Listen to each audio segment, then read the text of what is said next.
Hi guys, आज हम लोग स्टडी करते हैं भारतीय दंड संहिता के धारा 300 में वर्णित हत्या के बारे में। मर्डर क्या होता है, हत्या क्या होती है।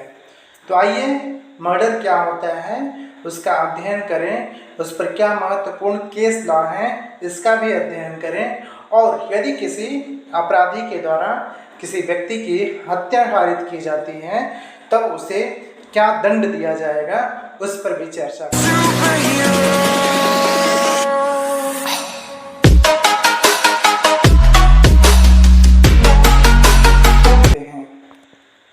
मर्डर की बात करते हैं, यानी मर्डर का मतलब होता है, हत्या का मतलब होता है कि एक मानव के द्वारा दूसरे मानव की जान ले लेना, उसे मृत्यु कारित कर देना। Section 300 of the Indian Penal Code deals with the cases where culpable homicide is murder, यानी कि धारा 300 भारतीय दंड संहिता की बात करता है वैसे कल्पेबल होमिसाइड की जो मर्डर की श्रेणी में आते हैं, जो मर्डर की कैटेगरी में आते हैं, यानी कि वैसे आपराधिक मानववध जो हत्या की श्रेणी में आते हैं। Therefore, an offense cannot amount to murder if it falls within the definition of culpable homicide. A case of culpable homicide is murder if it falls within any one of the four clauses of section 300 of the Indian Penal Code. यानी कि भारतीय दंड संहिता की धारा 300 में 4 clause दिए गए हैं। चारों क्लॉजों में से यदि किसी भी एक क्लॉज में वह अपराधी का कार्य फिट बैठ जाता है तब उसका कार्य हत्या की श्रेणी में आता है, मर्डर की श्रेणी में आता है।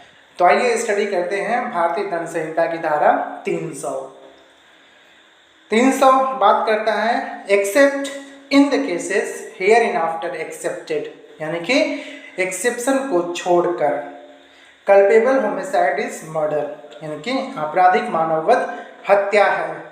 4 सीन की अब हम लोग 4 कैटेगरी की अध्ययन उसकी बात करते हैं कि वो कौन कौन सी श्रेणियां बनाई गई हैं, वह कौन कौन से क्लॉज बनाए गए हैं भारतीय दंड संहिता की धारा 300 में, जिसमें यदि अपराधी का कार्य फिट बैठ जाता है तो उसका कार्य हत्या मान लिया जाता है।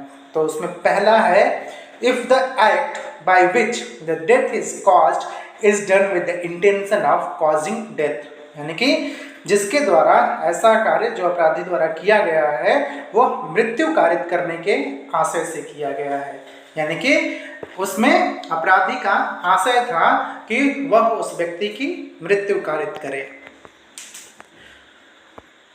दूसरा क्लॉज है if it is done with the intention of causing such bodily injury as the offender knows to be likely to cause death of the person to whom the harm is caused, यानी कि दूसरा category जो है, जो दूसरा clause है भारतीय दंड संहिता की, वह बात करता है कि यदि वह ऐसी शारीरिक क्षति कारित करने के आशय से किया गया हो, यानी कि अपराधी का कार्य ऐसे शारीरिक क्षति कारित करने के आशय से किया गया हो जिससे अपराधी जानता हो कि उस व्यक्ति की मृत्यु कारित करना संभाव्य है, जिसको वह अपहानि कारित की गई है, यानी कि वह ऐसा शारीरिक चोट कारित करता है जिससे अपराधी जानता है कि इससे जो है उसकी मृत्यु कारित हो जाएगी।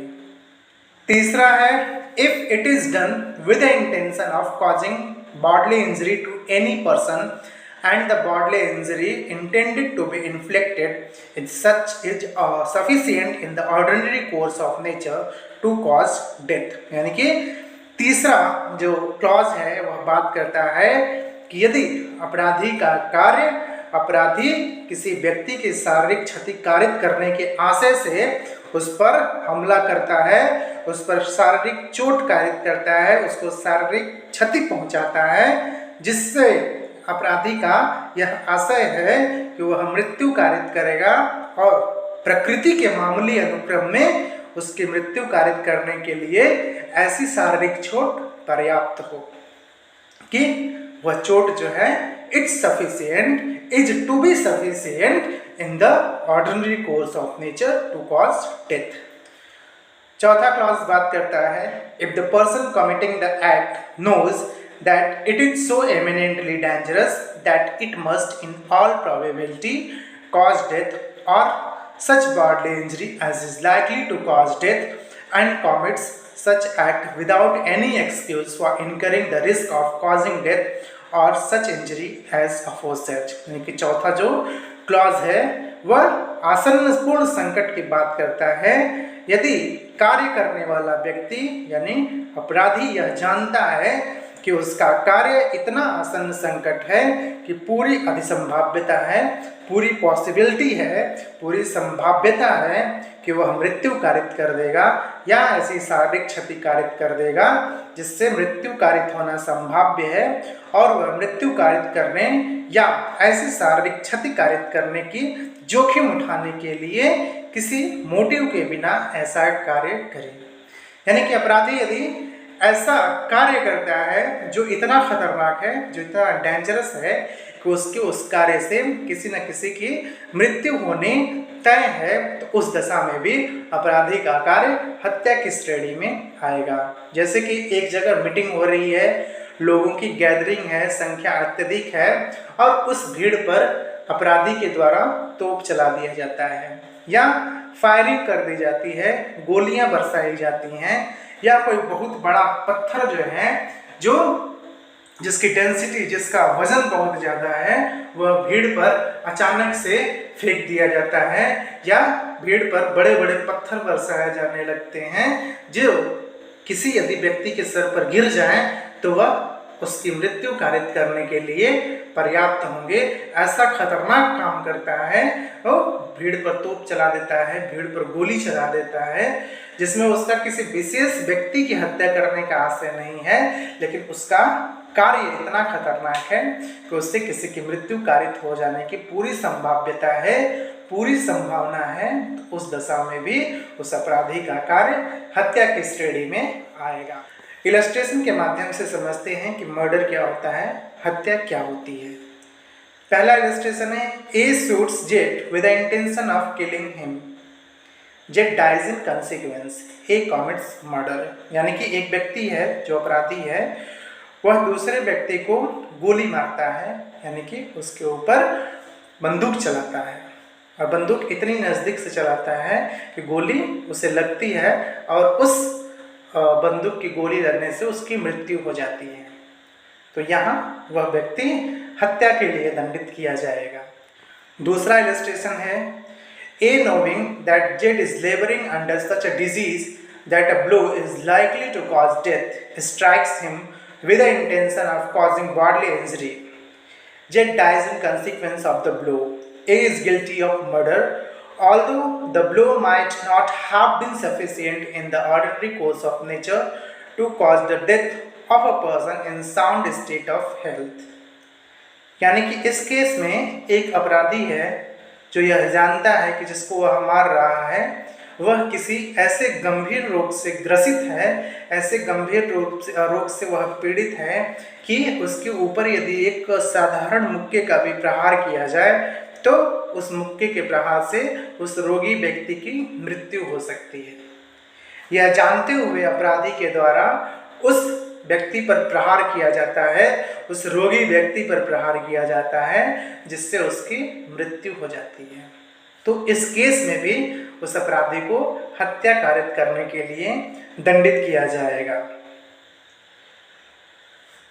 लेकिन दूसरा सीन हम लोग इसमें अध्ययन करते हैं कि यदि अपराधी इस केस में तो जान रहा था कि वह व्यक्ति जो है किसी रोग से ग्रसित है। दूसरा सीन यह होता है कि अपराधी को पता ही नहीं है कि सामने वाला व्यक्ति किसी गंभीर रोग से पीड़ित है, किसी गंभीर रोग से ग्रसित है और एक साधारण मुक्के का प्रहार भी उसकी मृत्यु कारित कर सकता है। तो आइए यहाँ देखा जाए कि इस सीन में क्या होगा। इफ ए यानी कि अपराधी not knowing that Z is labouring under any disease gives him such a blow as would not in the ordinary course of nature kill a person in sound state of health.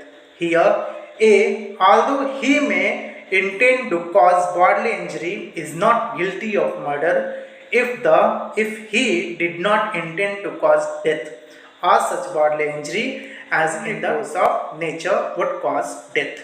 यानी कि दूसरा scene यह है कि अपराधी को यह नहीं पता था कि जिसे वह मार रहा है वह किसी रोग से ग्रस्त है या रोग से ग्रस्त है या रोग से पीड़ित है, और उस पर वह साधारण मुक्के का प्रहार करता है।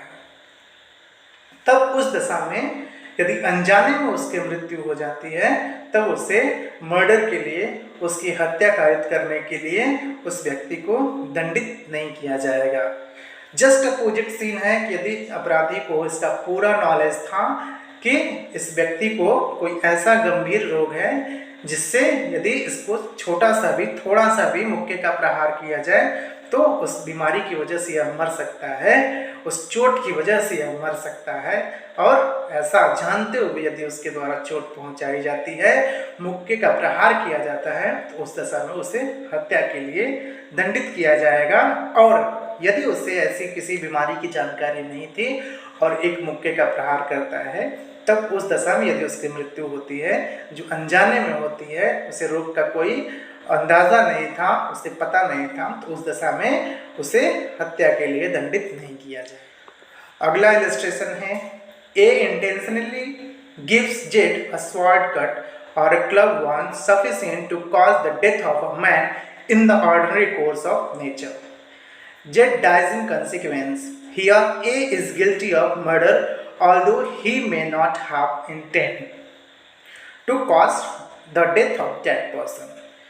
यह वो यानी कि एक जो व्यक्ति है, अपराधी है, वह एक व्यक्ति को चाकुओं से, तलवार से या फिर लाठी से ऐसे वाइटल जगह पे ऐसे जैसे चाकू लेके अपराधी के द्वारा मृतक के गर्दन पर वार किया जाता है, बार बार चाकुओं से उसके गर्दन काटी जाती है, या लाठी से उसके सिर पर तेज से प्रहार किया जाता है।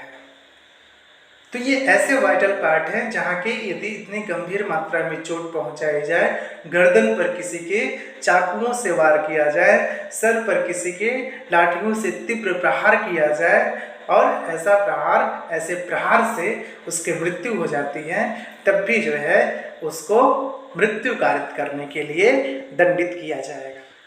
चौथा इलस्ट्रेशन है, A without any excuse fires a loaded cannon into a crowd of person and kills one of them. A is guilty of murder although he may not have had a premeditated design to kill any particular individual.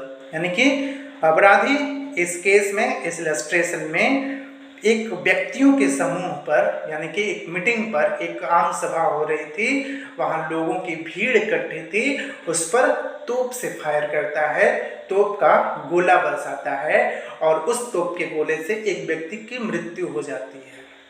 तो यहाँ भी उस अपराधी को हत्या कारित करने के लिए दंडित किया जाएगा। भले ही उस अपराधी का आशय किसी विशिष्ट व्यक्ति की मृत्यु कारित करने का न रहा हो, लेकिन उसका कार्य इतना आसन्न संकटपूर्ण था, उसके इस कार्य से किसी न किसी की मृत्यु होने तय थी, मृत्यु हुई भी, इसलिए उसे हत्या कारित करने के लिए दंडित किया जाएगा।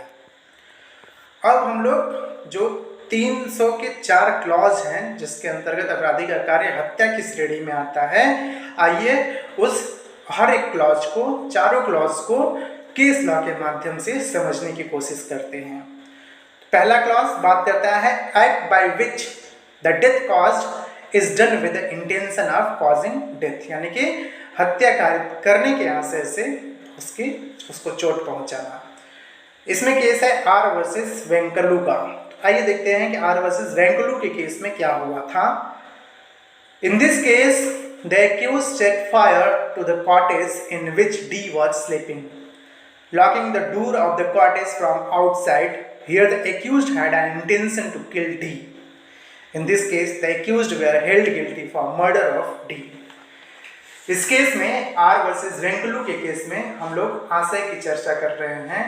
जो पहला क्लॉज है भारतीय दंड संहिता की धारा 300 का, act by which the death is caused, the death caused is done with the intention of causing death, यानी कि हत्या कारित करने के आशय से ऐसा कार्य किया जा रहा है। तो आर वर्सेस वेंकलू के केस में भी आपको आशय स्पष्ट दिखेगा। In this case the accused set fire to the cottage in which D was sleeping, यानी कि अपराधी मृतक के झोपड़ी के पास गया, रात्रि का समय था। झोपड़ी के पास जाने के बाद अपराधी के द्वारा उस झोपड़ी को बाहर से ताला बंद कर दिया जाता है। ताला बंद करने के बाद अपराधी के द्वारा उस झोपड़ी में आग लगा दी जाती है। मृतक के पास ऐसा कोई ऑप्शन और नहीं अवेलेबल था दरवाजे के सिवाय कि वह किसी माध्यम से भागकर अपनी जान बचा सके। जैसे दरवाजे के अलावा कोई जंगला, कोई खिड़की इत्यादि नहीं थी जहाँ से भागकर वह अपनी जान बचा सकता था।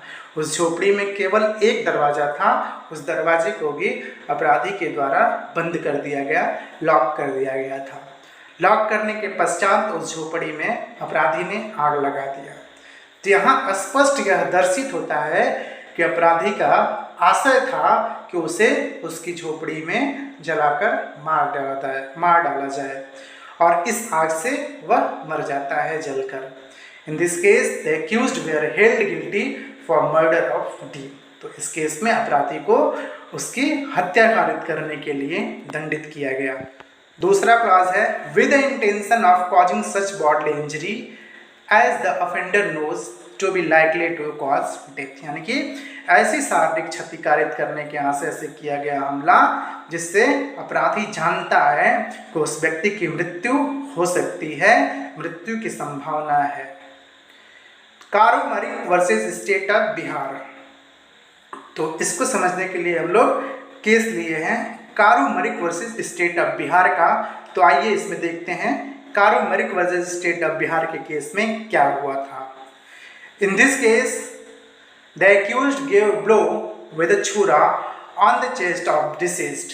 On deceased trying to run, accused caught hold of deceased hair and threw her on ground and inflicted 2 more blows on abdomen and back. Injuries inflicted were grievous in nature and dangerous to life, which resulted in causing death of the deceased. इस case में अपराधी के द्वारा एक लड़की पर चाकू से, छुरों से वार किया जा रहा था। जब छुरे की चोट से लड़की अपनी जान को बचा के भागने का प्रयत्न कर रही थी, तब अपराधी ने उसके बालों को पकड़ के पुनः धरती पर पटक दिया और चाकुओं से उसके ऊपर वार किया। इस चाकुओं के वार की वजह से उस लड़की की मृत्यु हो जाती है।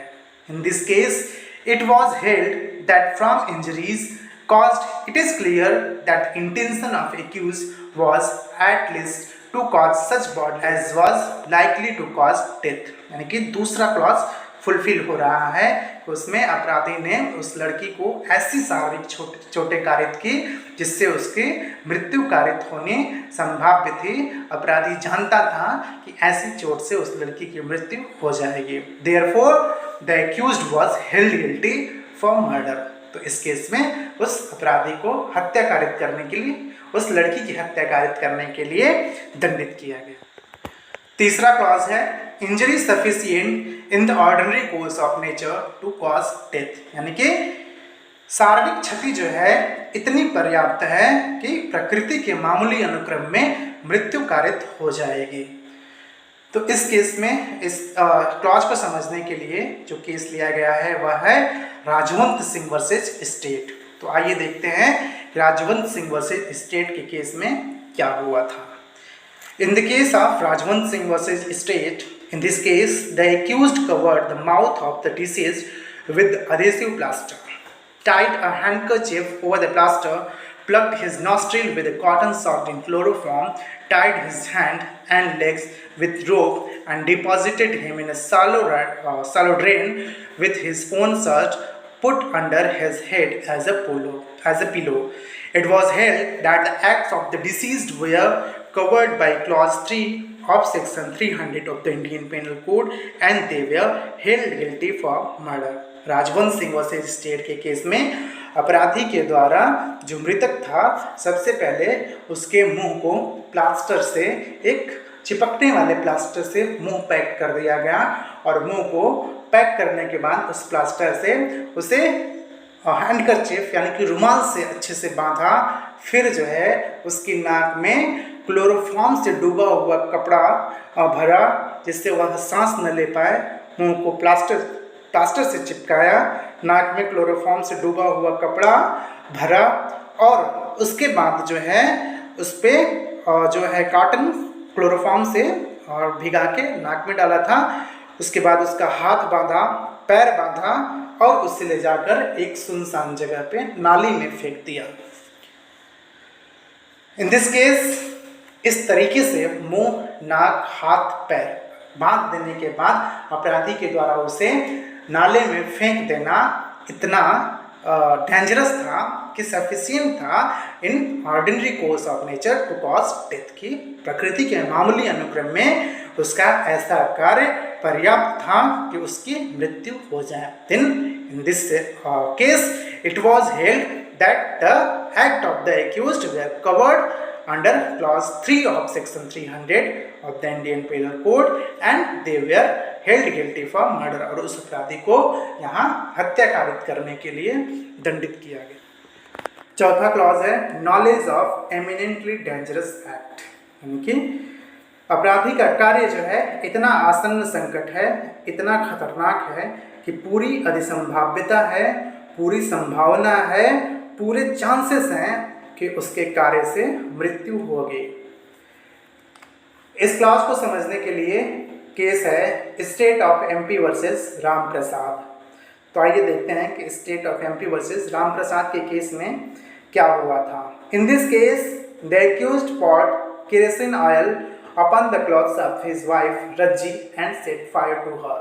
In this case the accused act was so eminently dangerous that it was in all probability likely to cause death or to result in an injury that was likely to cause death. State of MP versus Ram Prasad के case में पति के द्वारा अपनी पत्नी पर kerosene का तेल उड़ेलते हुए, गिराते हुए उसके ऊपर आग लगा दी जाती है और उस आग से जलकर उसकी पत्नी की मृत्यु हो जाती है। इस case it was held that accused act was so eminently dangerous, यानी कि अपराधी का कार्य महिला को मिट्टी का तेल उड़ेलकर उससे गिराकर आग लगा देना इतना खतरनाक है कि उसके इस कार्य से उसकी मृत्यु हो जाती और उस महिला की मृत्यु हो गई जलने से। तो इस केस में उसके पति को उसकी हत्या कारित करने के लिए दंडित किया गया। अब आइए हम लोग चर्चा करते हैं कि यदि किसी व्यक्ति के द्वारा किसी की हत्या कारित की जाती है, मर्डर किया जाता है, तो उसे क्या दंड दिया जाएगा। तो बात करता है मर्डर की पनिशमेंट की, वह भारतीय दंड संहिता की धारा 302, यानी कि एक हत्या करने वाले व्यक्ति को जो सजा दी जाती है वह भारतीय दंड संहिता की धारा 302 के तहत दी जाती है। तो आइए देखते हैं कि भारतीय दंड संहिता की धारा 302 के तहत एक हत्या कारित करने वाले अपराधी को क्या दंड दिया जाएगा। Section 302 of the Indian penal code talks about punishment for murder, यानी कि हत्या के लिए दंड। Whoever commits murder shall be punished with death or imprisonment for life and shall also be liable to fine, यानी कि भारतीय दंड संहिता की धारा 302 बात करता है कि जो कोई व्यक्ति हत्या करेगा वह मृत्यु या आजीवन कारावास से दंडित किया जाएगा। यानी कि एक हत्या कारित करने वाले व्यक्ति को या तो डेथ सेंटेंस दिया जाएगा या तो मृत्यु दंड दिया जा सकेगा या आजीवन कारावास दिया जा सकेगा। And shall also be liable to fine, और उसके ऊपर जुर्माना भी लगाया जा सकेगा। कहने का मतलब यह है कि यदि किसी व्यक्ति के द्वारा मर्डर किया जाता है, हत्या का अपराध किया जाता है, तो भारतीय दंड संहिता की धारा 302 में केवल 2 सजा है।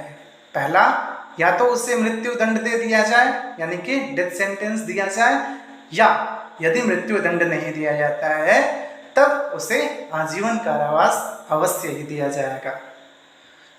तो ये हम लोगों ने आज स्टडी किया कि मर्डर क्या होता है, हत्या क्या होती है, और यदि किसी अपराधी के द्वारा हत्या का अपराध किया जाता है तो उसे क्या दंड दिया जाएगा। बहुत बहुत दोस्तों आप सबको धन्यवाद।